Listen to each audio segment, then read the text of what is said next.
السلام عليكم ورحمة الله.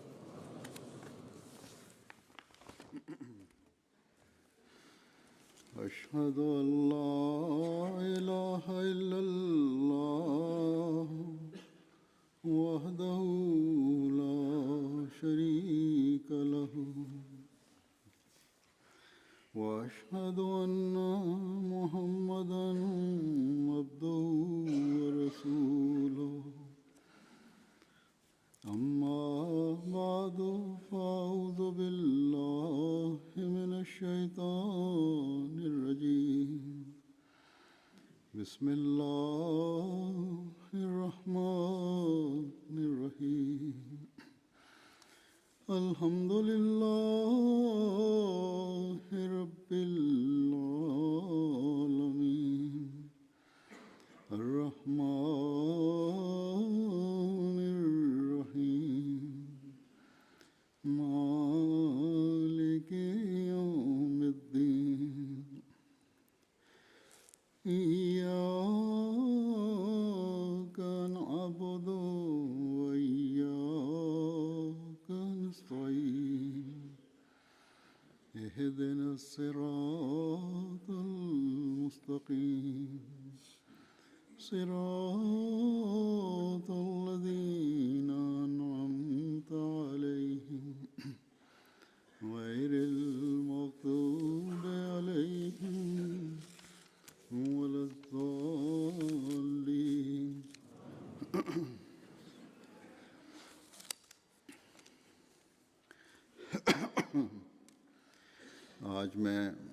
Aujourd'hui, j'évoquerai un signe apparu en faveur du Messie promet l'Islam à la date d'aujourd'hui,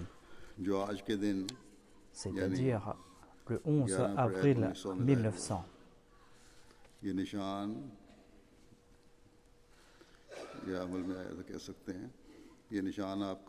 Ce signe est le sermon prononcé par le Messie promet l'Islam en langue arabe, suite au soutien de Dieu. C'était en somme une révélation, c'était un signe révélé. Et c'est pour cette raison que ce sermon porte le titre de la Khutba Ilhamia, le sermon révélé. Environ 200 personnes ont entendu ce sermon révélé et ont été des témoins visuels de cette condition. Quelqu'un m'a demandé d'évoquer ce grand signe aujourd'hui en raison de la date, et puisque nous sommes aujourd'hui un vendredi, on m'a demandé d'évoquer ce grand signe apparu en faveur du Messie premier l'Islam. Je dois en faire mention aujourd'hui, car il y a certes de ces Ahmadis qui connaissent l'existence de l'ouvrage Khutba Ilhamia, mais peut-être que ces personnes ignorent son historique et son arrière-plan.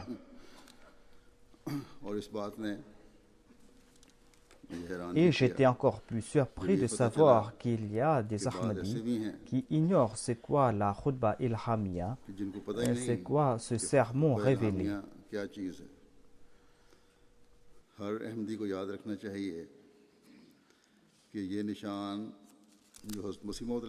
Tout Ahmadi doit comprendre que ce signe de soutien accordé par Dieu au Messie premier l'Islam, ce signe a pour vocation de renforcer notre foi, et ce signe nous offre aussi de quoi clouer le bec aux adversaires de la communauté Ahmadiyya. Ce signe nous offre des preuves afin de prouver la véridicité du Messie premier l'Islam. Un signe à l'instar de la Khutba Ilhamia fait partie de ces signes qui sont parmi les signes les plus grandioses. C'est un signe qui a réduit au silence de grands ulémas.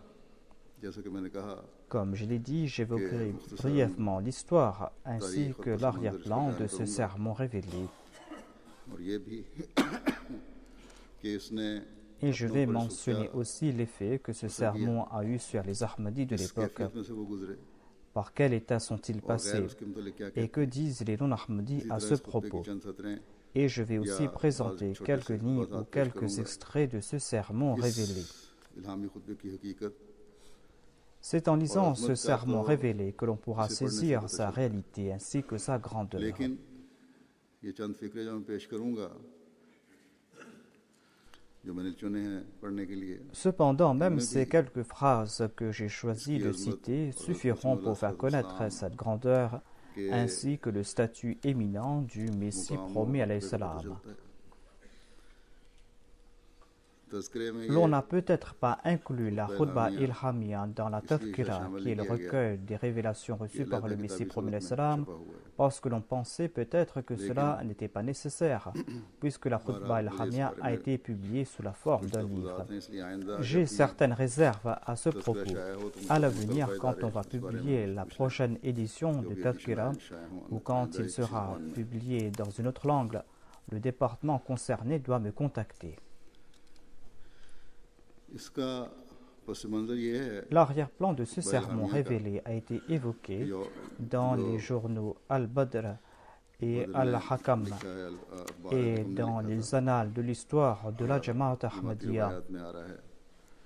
Il est dit que le jour d'Arafat, c'est-à-dire la veille de l'Eid al-Adha, le matin, en écrit, le Messie promis l'Islam a transmis le message suivant à Hadrat Maulana Nuruddin.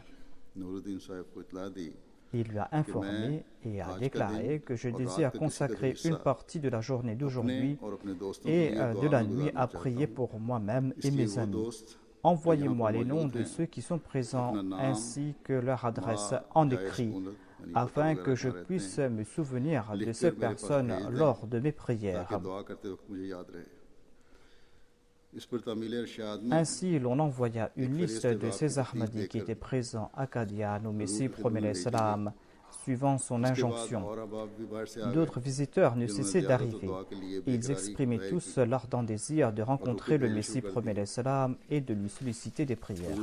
Et pour ce faire, ils envoyaient des messages au Messie promis l'Islam.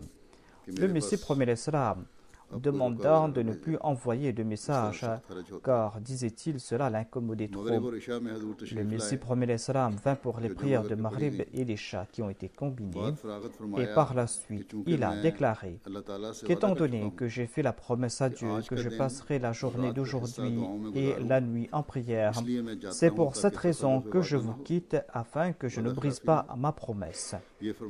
Ainsi, le Messie promis l'Islam est parti et s'est consacré à la prière. Le lendemain, c'est-à-dire le jour de la Eid, le Maulvi Abdul Karim partit rencontrer le Messie promis l'Islam pour lui solliciter expressément de prononcer un sermon. Sur ce, le Messie promis l'Islam a répondu: c'est Dieu qui m'en a donné l'ordre. La nuit, j'ai reçu la révélation que je dois prononcer quelques paroles en arabe devant une assemblée. Je pensais que cela concernait une autre assemblée, mais il se peut qu'il s'agit de l'assemblée réunie pour la Eid.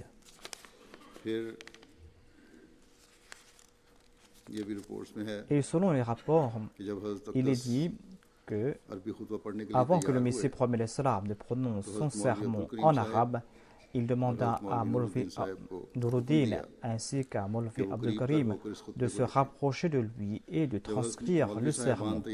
Quand ils étaient tous deux prêts, le Messie promis l'Islam débuta son sermon en langue arabe avec les paroles « Ya ibadallah ».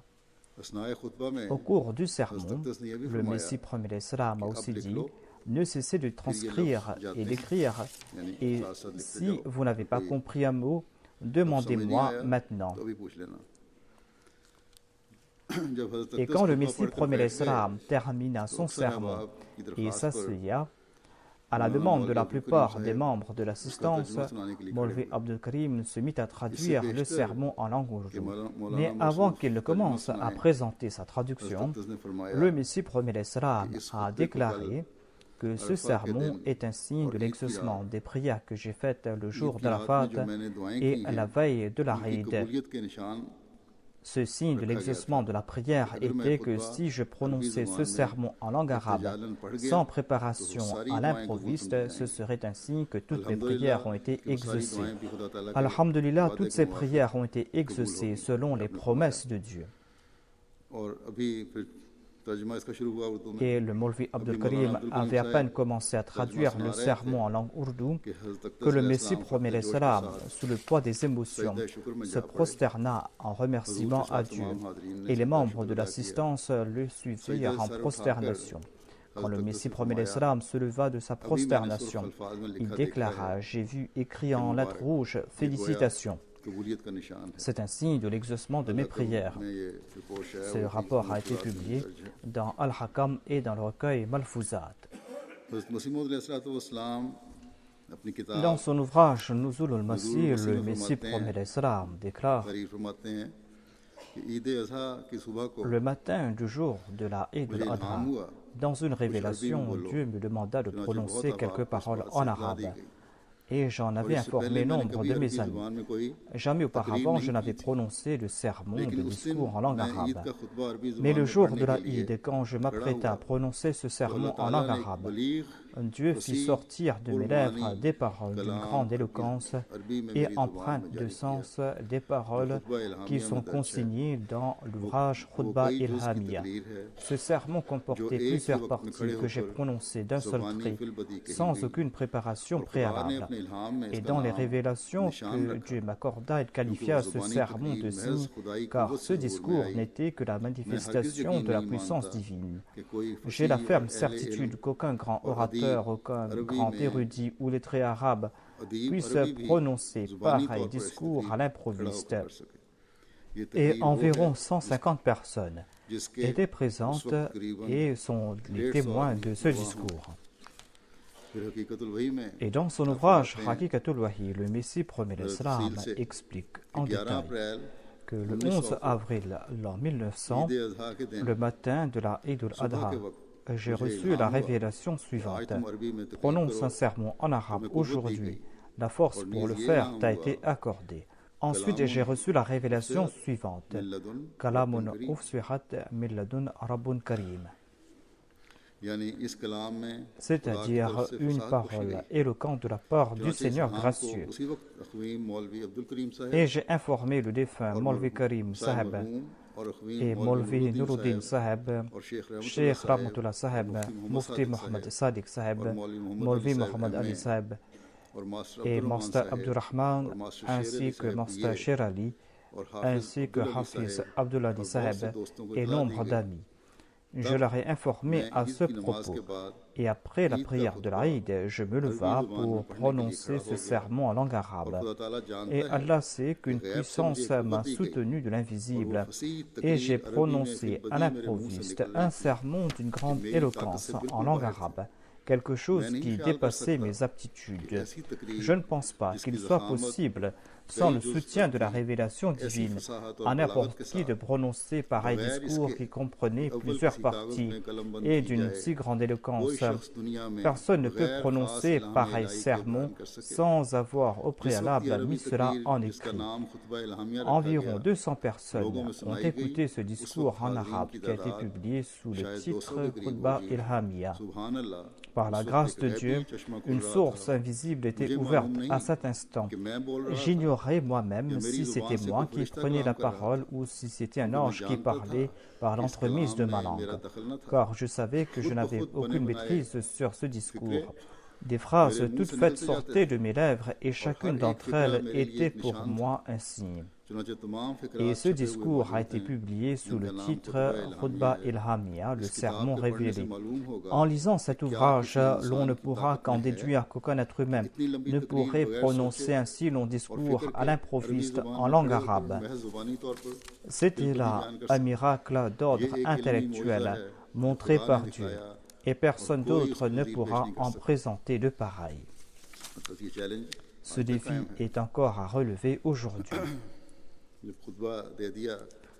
Il y a d'autres faits qui ont été évoqués dans l'histoire de la Jamaat Ahmadiyya à propos de ce sermon. Ce sermon était un grand signe en soi, et en raison de sa grande importance, le Messie premier l'Islam a encouragé ses disciples à le mémoriser. Et ainsi, Soufi Ghulam Muhammad, Hadrat Mir Muhammad Ismail Saheb, Mufti Muhammad Sadiq Saheb, Maulvi Muhammad Ali Saheb et d'autres compagnons l'ont mémorisé. Et deux d'entre eux l'ont présenté au Messie premier l'Islam de mémoire entre la prière de Maghrib et d'Isha sur le toit de la mosquée Moubarak. Hadrat Maulvi Abdul Karim Saheb, qui était un fin lettré, était fou amoureux de ce discours et le répétait souvent. Et quand il citait certains passages, il était comme en extase. Il est une évidence que Maulvi Abdul Karim, qui était un fin lettré, il était évident qu'il soit en extase face aux paroles miraculeuses de ce sermon révélé. Mais plus étonnant encore est le fait que même des enfants qui avaient écouté ce sermon ont été profondément touchés par ces paroles, par son attraction.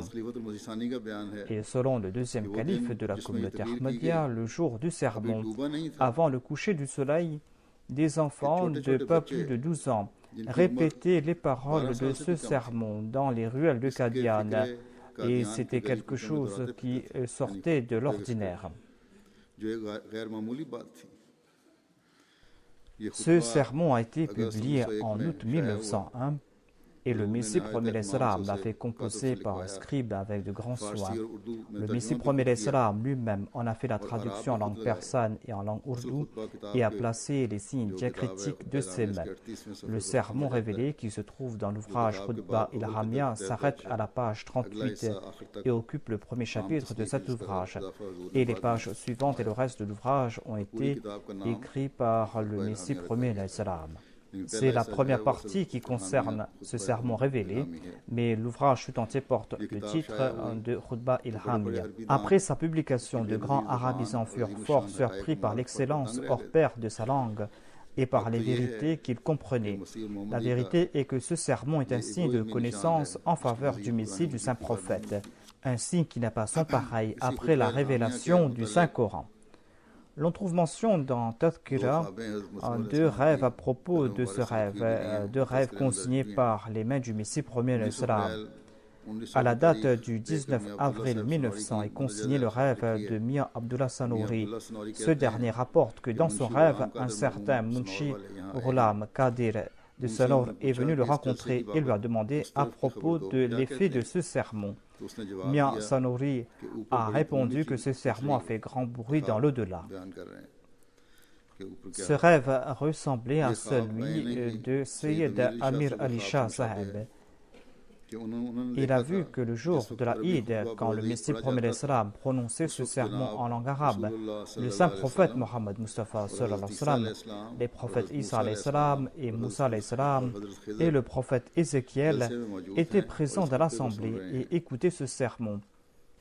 Sayyid Amir Ali Shah a vu ce rêve dans la forme d'une vision alors qu'il était assis en train d'écouter ce sermon.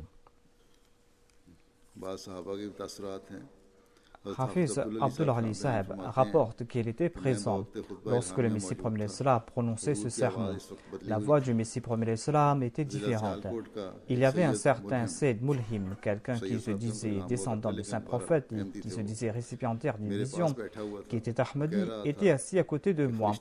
Il disait que les anges étaient présents pour écouter ce sermon.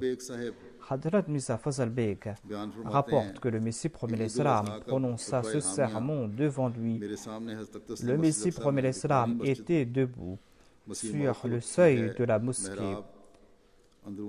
Il était devant la porte de l'ancienne mosquée. Il a prononcé ce sermon en langue arabe. Le Messie premier l'Islam se trouvait sur le seuil de la mosquée, dans le véranda, et le Messie premier l'Islam répétait chaque parole à 3 reprises. Et Maulvi Haji Khalifatul Masih Awwal, le premier calife, et Maulvi Abdul Karim transcrivaient tous deux ce sermon. Et ils demandaient au Messie premier l'Islam l'orthographe de certains mots. Il lui demandait si certains mots étaient écrits avec Ain ou avec Alif. Et tous deux demandaient au Messie premier l'Islam des éclaircissements et celui-ci les corrigeait. Et à la fin, le Messie premier l'Islam a demandé à Maulvi Abdul Karim de traduire le sermon pour le public. Et le Messie premier l'Islam est tombé en prosternation pendant que Maulvi Abdul Karim traduisait le sermon. Hadrat Maulana Sher Ali Sahab raconte que le Messie premier l'Islam a prononcé ce sermon révélé le jour de la Eid. Le matin du Yawm al-Hajj, le Messie premier l'Islam a envoyé un message à Maulvi Nuruddin en lui disant d'envoyer le nom de tous ceux qui étaient présents. Et Maulvi Sahab a réuni tous ceux présents à la Talimul Islam School, la Talimul Islam qui était le prédécesseur de la Madrasa Ahmadiyya. Il a préparé la liste de ceux qui étaient présents et envoyé cela au Messie premier l'Islam. Le Messie premier l'Islam a fermé la porte de sa maison et certaines personnes qui étaient venues en retard envoyaient des messages au Messie premier l'Islam. Et quand le Messie premier l'Islam est venu, il a déclaré que la nuit j'ai reçu une révélation qui me demandait de prononcer quelques paroles en langue arabe. Et c'est pour cette raison que le Maulvi Abdul Karim et Maulvi Nuruddin devaient se présenter avec du papier, de l'encre et du papier, car j'ai reçu l'ordre de prononcer un sermon en langue arabe. La prière a été dirigée par le Maulvi Abdul Karim et le Messie premier l'Islam a prononcé un sermon en langue ourdou alors qu'il était assis. Et ensuite, il a commencé à prononcer un sermon en langue arabe, assis sur sa chaise. Le Messie premier l'Islam était dans un état particulier, les yeux fermés au début de chaque phrase, sa voix était forte, ensuite s'allait en s'affaiblissant. Devant lui se trouvaient les deux Maulvis qui transcrivaient ce sermon. L'un d'entre eux n'avait pas bien saisi un mot et le Messie premier l'Islam l'a répété. Ensuite, il a déclaré de lui demander de répéter de nouveau les termes qu'ils n'ont pas compris, car il se peut qu'ils ne s'en souviennent pas lui aussi. Il a dit que tant que les paroles venaient d'en haut, je parlais, et quand je m'arrêta, cela cessa. Et sous les soins personnels, le Messie premier l'Islam fit réécrire ce sermon et il a traduit ce sermon en persan et en langue ourdou. Il a encouragé les membres de sa communauté à mémoriser ce sermon, tout comme l'on mémorise le Saint-Coran. Ainsi, Mufti Mohammed Sadiq et Maulvi Mohammed Ali l'avaient mémorisé et l'avaient répété au Messie premier l'Islam. Mon frère Hafiz Abdul Hayy avait demandé des éclaircissements à ce propos au premier calife. Celui-ci a dit que nous savions très bien que le Messie premier l'Islam n'aurait pas pu prononcer ce sermon de son propre chef. Il voulait dire que c'était la parole de Dieu et ce n'était pas la parole du Messie premier l'Islam. Mian Amiruddin rapporte qu'après le sermon prononcé par le Messie premier l'Islam en cours de route, il a déclaré qu'il ne savait même pas, après avoir prononcé une phrase, quelle sera la prochaine phrase qu'il allait prononcer. Je les voyais comme écrits devant moi, disait-il, et je les lisais. Et il énonçait ces paroles lentement et posément. Hadrat Maulvi Abdullah Batalvi rapporte qu'il y avait un certain Sayyid Abdul Hayy qui était un arabe et qui avait séjourné à Qadian longtemps pour connaître la vérité sur le Messie premier l'Islam. Par la suite, il a prêté allégeance au maître du Messie premier l'Islam. Et il a raconté l'histoire de sa conversion. Sayyid Abdul Hayy l'arabe a rapporté ceci. Il a dit, après avoir lu les écrits éloquents et fabuleux du Messie premier l'Islam, je n'avais pas de doute que sans le soutien de Dieu, l'on ne pourrait écrire pareille chose. Mais je n'étais pas encore certain que c'était là les paroles du Messie premier l'Islam. Certes, Maulvi Nuruddin et les autres ulémas essayaient de me convaincre et témoigner que c'était là les écrits des mains du Messie premier l'Islam, mais leurs propos n'ont pas dissipé mes doutes. Et par différents moyens, j'ai essayé d'avoir le cœur net et de savoir si c'était réellement les paroles du Messie premier l'Islam, ses écrits, ou s'il a été aidé par quelqu'un d'autre. Ainsi, j'ai écrit des lettres au Messie premier l'Islam en langue arabe, et celui-ci me répondait en langue arabe. Je comparais ses réponses avec les ouvrages en langue arabe qu'il avait écrits, et j'en ai conclu que le style est le même. Mais il y avait quand même quelques différences. Et on me répondait que les écrits et les réponses du Messie premier salam qu'il composait au quotidien n'avaient pas ce cachet miraculeux et ne jouissaient pas du même soutien de Dieu, car les ouvrages en arabe, il les a écrits après le souhait et l'ordre de Dieu et avec son soutien spécial. C'est pour cette raison que ces écrits particuliers avaient une certaine distinction. Et distinction, il devait y en avoir, sinon il n'y aura pas de différence entre les aptitudes ordinaires et le soutien particulier de Dieu. En tout cas, je suis resté à Qadian pour entreprendre cette recherche afin que je puisse moi aussi être le témoin oculaire de ce genre de faits divins. Afin que je puisse moi aussi être le témoin de ce signe du soutien de Dieu. Et le jour de la révélation de la Khutba Ilhamia, j'ai vu de mes yeux la descente de cette parole révélée, cette parole miraculeuse. J'ai entendu cela de mes oreilles. Ces paroles que prononçait cet homme sans l'aide de deux personnes, au grand jour, en public, c'étaient des paroles d'une grande éloquence. J'avais le cœur net après avoir entendu ce sermon et j'ai prêté allégeance aux mains du Messie premier salam. Un certain Haji Abdul Karim qui était dans l'armée était posté en Égypte. Cela date d'avant 1940. Là-bas, il a prêché le message de l'Ahmadiyya et il y a un certain Ali Hassan qui a embrassé l'Ahmadiyya. Il partait rencontrer différents Égyptiens pour leur prêcher le message de l'Ahmadiyya. L'un d'entre eux travaillait dans le bureau du télégramme. Il y a eu des discussions avec lui pendant plusieurs jours. Et il était d'accord sur tous les points, sauf sur celui que le Messie premier salam était un Ummati Nabi, c'est-à-dire un prophète issu de la Ummah du saint prophète Mohammed lui. Il ne pouvait accepter ce dernier point.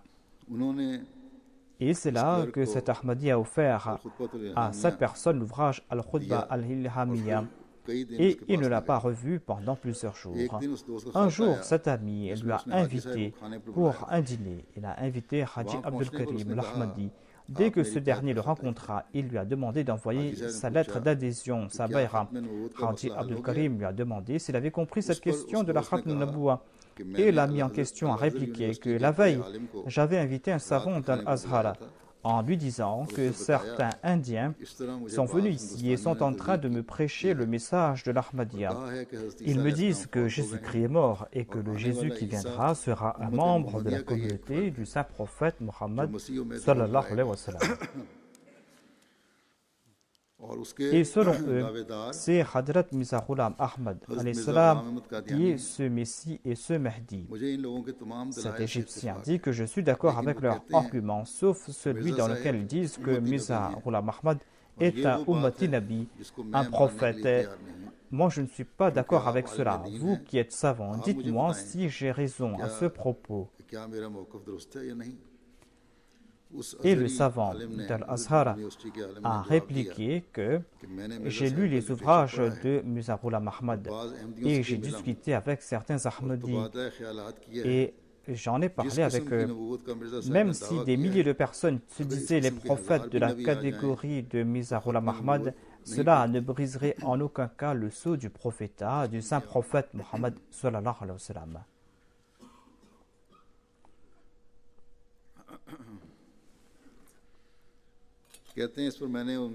L'autre lui a dit que je vais embrasser l'Ahmadiyya et au jour de la résurrection, vous serez responsable de cela. Le savant d'Al-Azhar a répliqué que cette réponse, je la donne ici et nulle part ailleurs. Si tu me poses cette question en public, je répondrai qu'il ne peut y avoir de prophète ummati. Je ne vais pas dire cela au grand public. Si tu désires entrer dans la Jamaat Ahmadiyya, tu peux le faire avec mes bénédictions. Quant à moi, je suis face à certains grands obstacles, et dont le plus grand est que je perdrai mon travail si je deviens Ahmadi. Ainsi, c'est le monde qui a eu le dessus pour lui. Cet ami égyptien a déclaré que quand j'ai entendu ces propos de ce savant d'Al-Azhar, j'ai pris la ferme décision d'embrasser l'Ahmadiyya et j'ai lu l'ouvrage Khutba Ilhamiyya avant de m'endormir. Et dans un rêve la nuit, j'ai vu le Messie premier salam suivi d'une multitude de gens. Et je lui ai demandé, qui sont ces gens qui sont en train de vous suivre et où les menez-vous? Le Messie promis alayhi salam a répondu, ce sont les amis d'Allah, des awliyaullah, des gens de la Ummah du saint prophète qui m'ont précédé, et je les emmène voir le saint prophète Mohammed sallallahu alayhi wa sallam dans sa cour. Et moi, je suis le Khatamul Awliya, et après moi, il n'y aura pas d'autre wali, hormis celui qui sera de ma jamaat. Et après le saint prophète Mohammed, lui, il n'y aura pas d'autre prophète, hormis le Ummati Nabi, un prophète comme moi. Quand je me suis réveillé, eh bien, cette question de la Khatam Naboua a été résolue pour moi, et j'étais très content. Haji Abdul Karim a déclaré que j'ai envoyé sa formulaire de baya et une lettre à ce sujet. Il y avait un grand érudit, un grand savant du nom de Cheikh Abdul Qadir al-Maghribi. Hadrat Sayyid Waliullah Shah Saheb connaissait cet alama al-Maghribi et ils étaient très proches parce que tous deux étaient des lettrés. Ils se sont rencontrés la première fois en 1916. Un jour, Alama al-Maghribi a dit à Sayyid Waliullah Shah que nous allons nous prendre en photo et nous allons sceller notre amitié en posant la main sur le Saint-Coran. C'est en raison de cette amitié que le deuxième calife, Hadrat Muslim Maud, lorsqu'il a visité Damas, il est parti voir cet alama et Abdul Qadir est venu le rencontrer, lui a posé nombre de questions.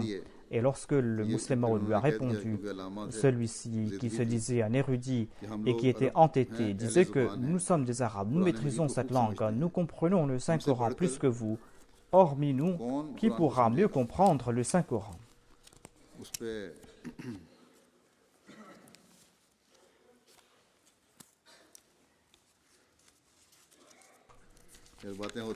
En tout cas, il y a eu de telles discussions et le deuxième calife a déclaré que vous aussi, comme nous, vous avez besoin des dictionnaires. Et il a dit que c'est Dieu qui nous a enseigné le Saint-Coran, c'est lui qui nous a fait comprendre le Saint-Coran. Certes, nous parlons la langue ourdou et nous n'avons pas l'occasion de parler la langue arabe, mais nous sommes doués d'une plus grande éloquence. Et ainsi, le deuxième calife a commencé à parler en arabe d'une grande éloquence. Et Sayyid Shah a dit à Abdul Qadir que c'est vrai qu'ils sont plus éloquents que nous. Et Maulvi Abdul Qadir s'est apaisé et il a commencé à parler avec un plus grand respect.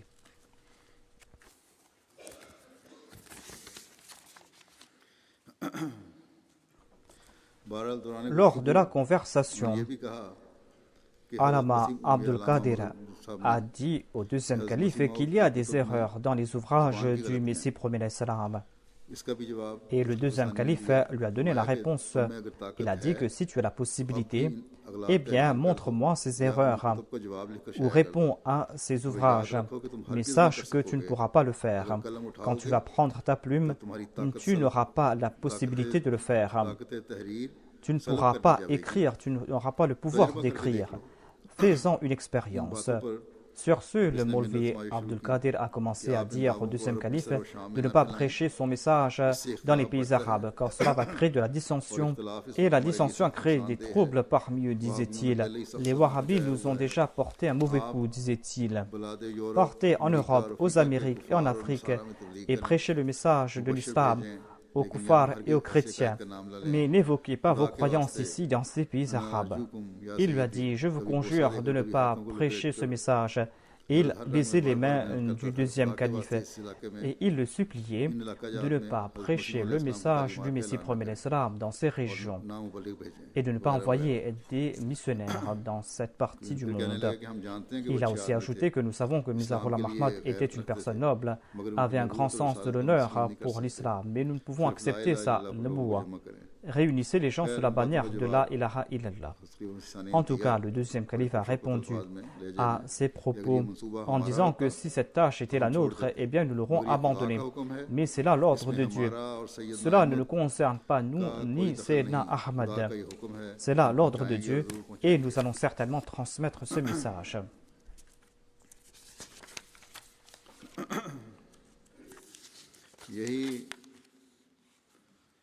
मगरिबी साहब का ही वादा आगे चल रहा है वाकया हज़रत मुस्लिम मऊद Et Hadrat Muslim Maud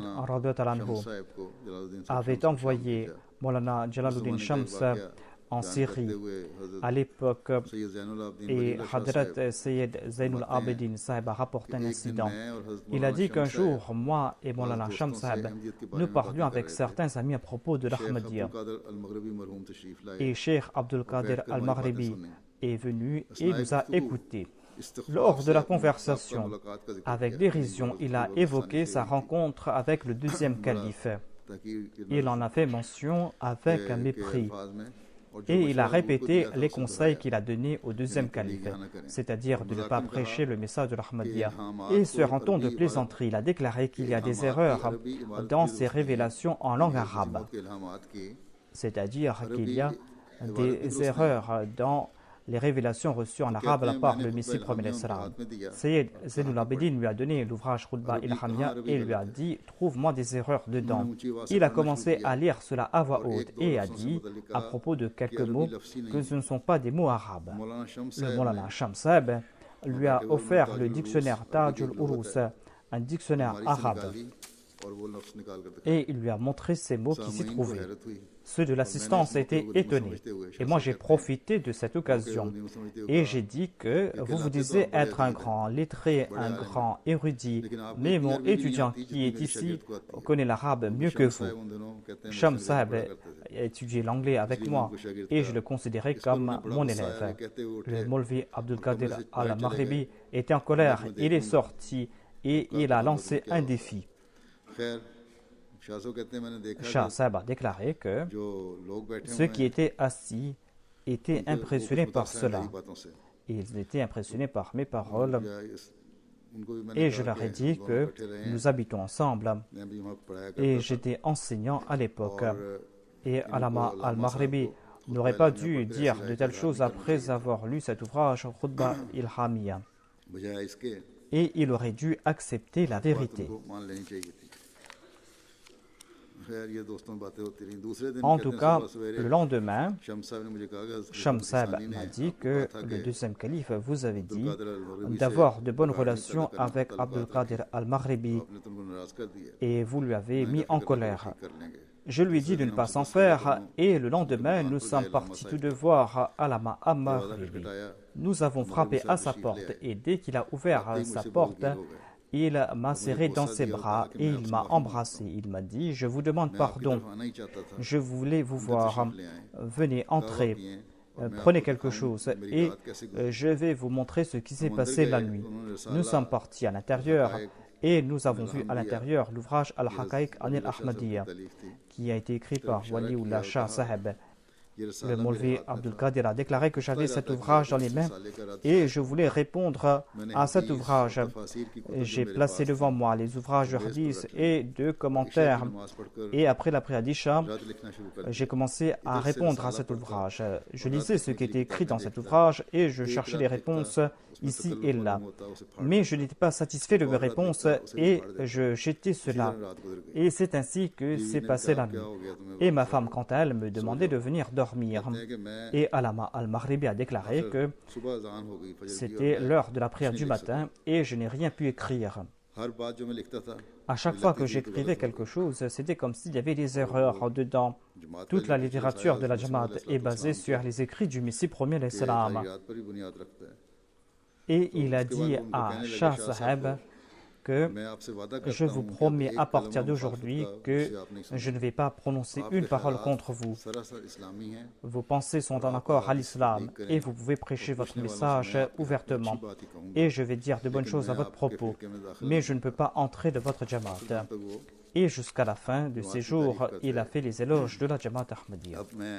Je vais maintenant vous présenter quelques extraits de ce discours, la Khutba Ilhamia, et c'est ainsi que l'on va comprendre la portée de ces paroles.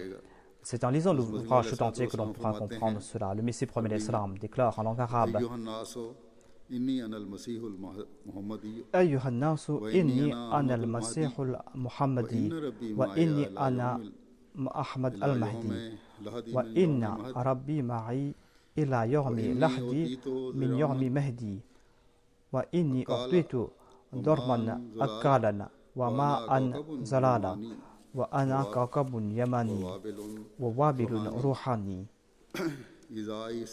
إذائي سنان مزرب ودعائي دواء مجرب أري قوما جلالا وقوما آخرين جمالا وبيدي حربة أبيد بها أعداد الظلم والذنوب وفي الأخرى شربة أعيد بها حياة القلوب.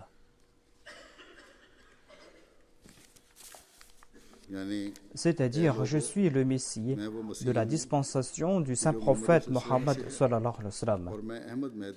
Je suis Ahmad le Mahdi et sans le doute mon Seigneur est avec moi depuis mon berceau jusqu'à ma tombe.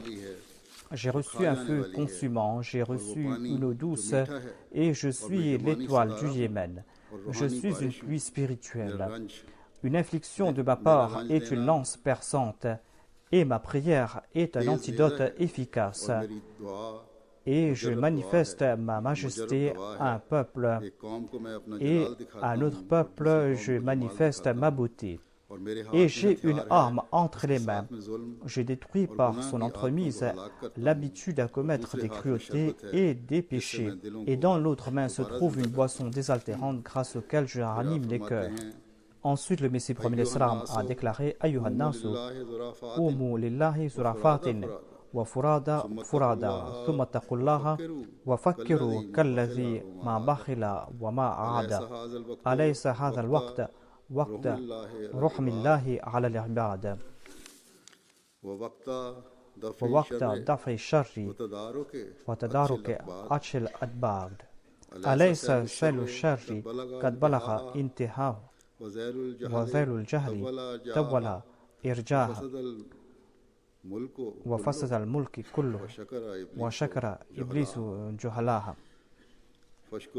فاشكروا لله الذي تذكركم وتذكر دينكم وما أضاع وعصم حرثكم وزرعكم ولآء وأنزل المطر وأكمل إبداعه وبعث مسيحه لدفع الضر ومهديه لإفادات الخير وأدخلكم في زمان إمامكم بعد زمان الخير.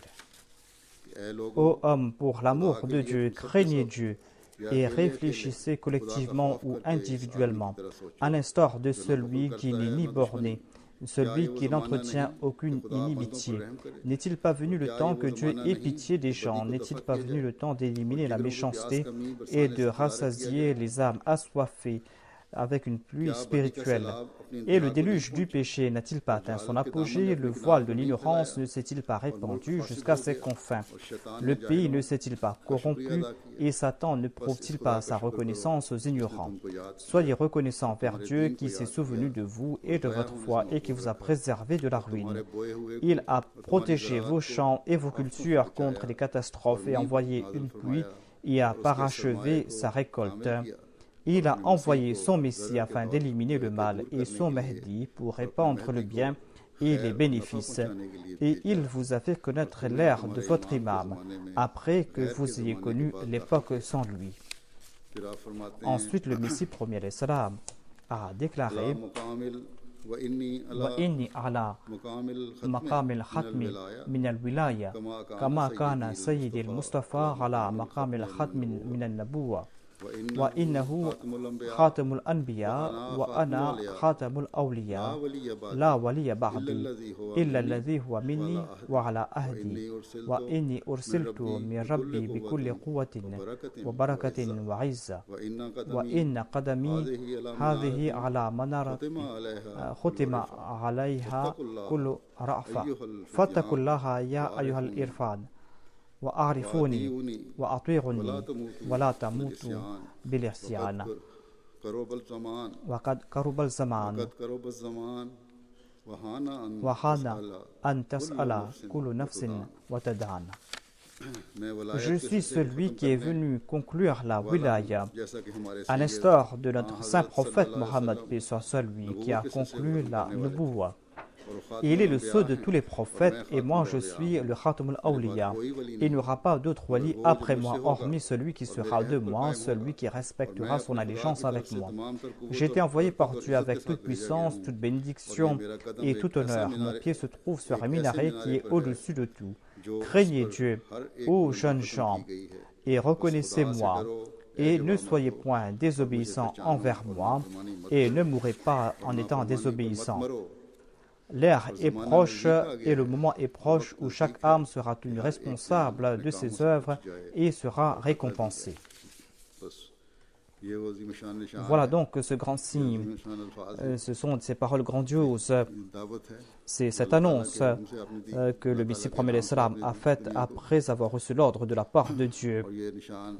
Ce signe, comme je l'ai dit, est apparu le 11 avril l'an 1900. Et jusqu'aujourd'hui, ce signe est en train de briller. Et jusqu'aujourd'hui, aucun grand lettré, aucun grand arabisant, même des pays arabes, ne peut écrire quelque chose de comparable à cela. Comment pourront-ils se comparer à cela? Car c'était là la parole de Dieu. C'est la parole de Dieu qui est sortie des lèvres du Messie premier salam. Qu'Allah guide le monde et en particulier les musulmans, qu'ils puissent reconnaître l'envoyé de Dieu, qu'on puisse comprendre son message et que cette Ummah soit de nouveau unie. Et pour qu'ils puissent être les soutiens de ce serviteur parfait du saint prophète Mohammed, qu'Allah fasse aussi que nous puissions comprendre nos responsabilités à nous.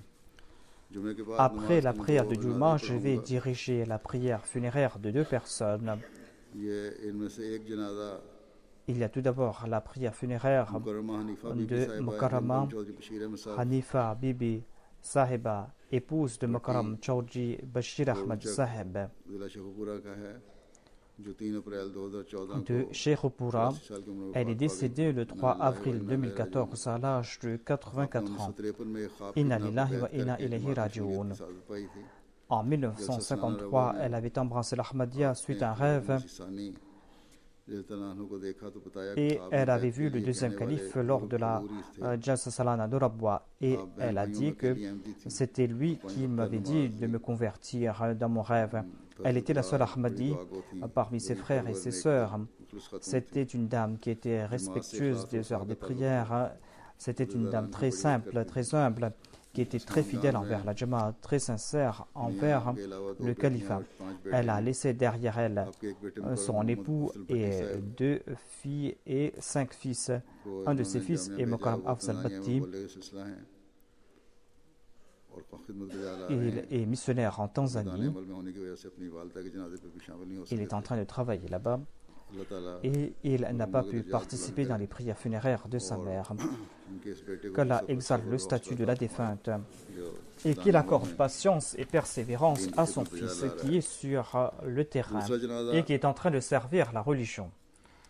Ensuite, il y aura la prière funéraire de Mukarram Sayyid Mahmoud Ahmad Shah Sahib de Karachi. Il est décédé le 29 mars 2014 à l'âge de 76 ans. Inna lillahi wa inna ilayhi raji'un. Il était à la maison, il avait fait ses ablutions et il est parti dans sa chambre pour accomplir sa prière d'Asra. Lorsque son épouse est partie dans sa chambre, elle a vu que le défunt était sur son tapis de prière. Il avait peut-être complété sa prière, mais en tout cas, il était sur son tapis de prière. L'ambulance est venue, mais on a dit qu'il était déjà décédé.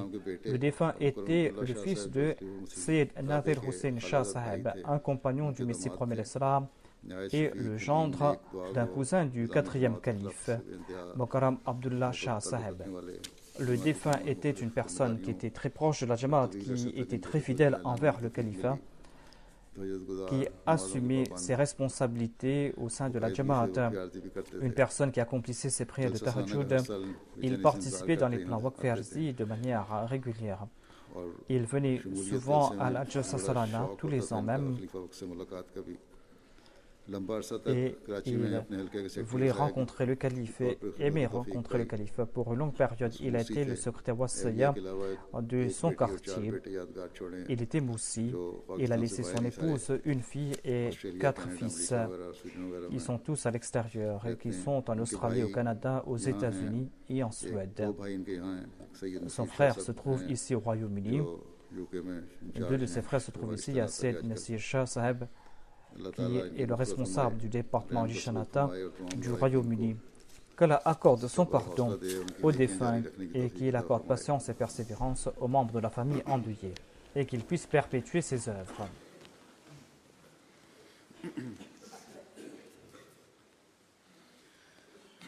Alhamdulillah, nahmaduhu wa nasta'inuhu wa nastaghfiruhu.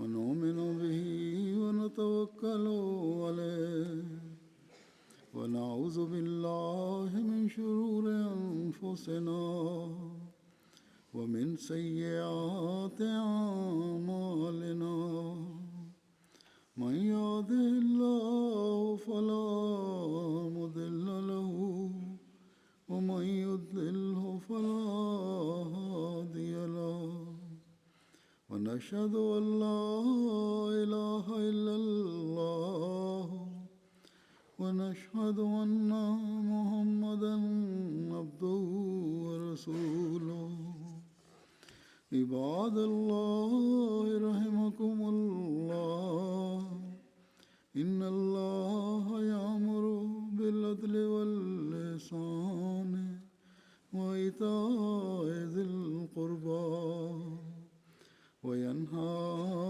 عن الفحشاء والمنكر والبغي يعظكم لعلكم تذكرون اذكروا الله يذكركم وادعوه يستجب لكم ولذكر الله أكبر